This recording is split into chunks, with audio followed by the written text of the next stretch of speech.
Senator Crowe, you're recognized in the well. Thank you, Mr. Speaker.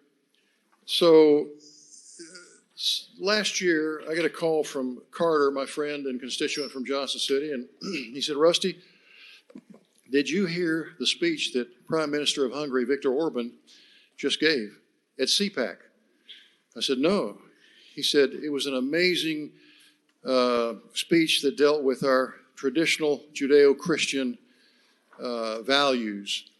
And he said, coming from the Prime Minister of Hungary, it made us feel very, very good that those ideals and traditions are still alive in Europe, especially in Hungary, coming from Viktor Orban. And so I said, let's honor that speech with a proclamation. So we did a Senate proclamation, Lieutenant Governor signed, and Carter took that over to Hungary and actually got to present it to the Prime Minister, and he was very appreciative. And through that relationship, we met István Kiss, who is the executive director of the Danube Institute, which is much like our Heritage Foundation here in this country. And so we're very proud to have István with us. I've introduced him to economic development through the staff there. They've already had discussions with between Europe and István and here with our staff. And hopefully we can create some relationships that are great for both. They need a lot of help with agriculture, and obviously, you know, our motto is commerce and agriculture, Frank. And so we're going to try to do our best to help them, and hopefully they can help us in some way as well. But proud today to have István Kiss with us. He is the executive director of the Danube Institute. He's a political scientist, an international relations expert. He earned his bachelor's degree at Catholic University and his master's at the University of Edinburgh. He's currently working on his PhD. He formerly worked as a political advisor in the Prime Minister of Hungary, Viktor Orban's office. And I'll tell you just a little bit about the Danube Institute. It was established, much like our Heritage Group, but in 2013 in Budapest with the aim of encouraging the transmission of ideas and people within the countries of Europe and between Central Europe and other parts of Europe and the English-speaking world.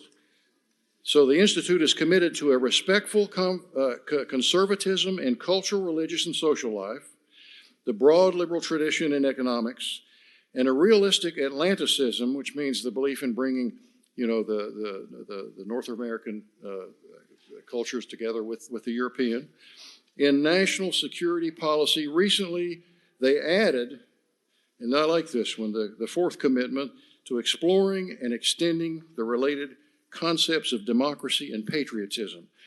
With that, Mr. Speaker, if we could allow István Kiss to say a few words to us, and I would appreciate that, sir. Mr. Kiss, you're recognized, sir.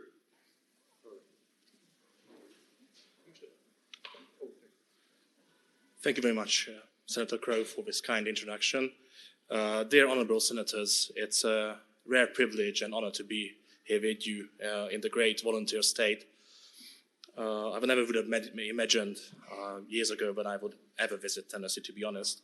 But I'm very thankful and grateful to be here with you today. And please accept my condolences for the people who lost their lives in the past couple of days.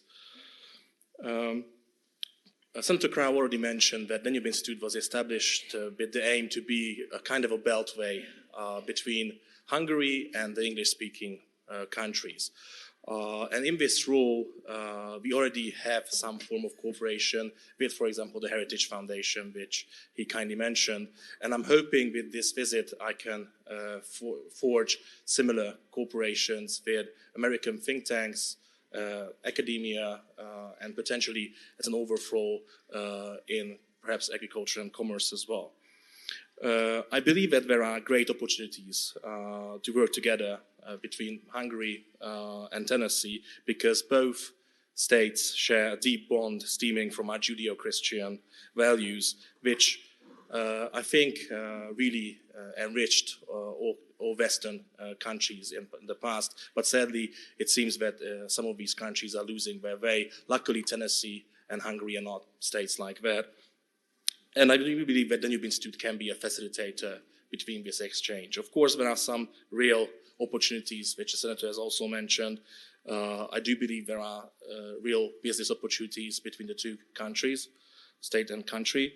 But I also believe that there are other avenues which can expire. For example, the Danube Institute is now working on scholarship programs with American universities. I will mention two, the Pepperdine University in California and the Institute of World Politics in Washington. So if you know of similar universities or colleges in the great state of Tennessee which might be interested in scholarship opportunities in Hungary, let me know. I'm happy to help. Likewise, of course, for business opportunities as well. I don't want to take away a lot of your time.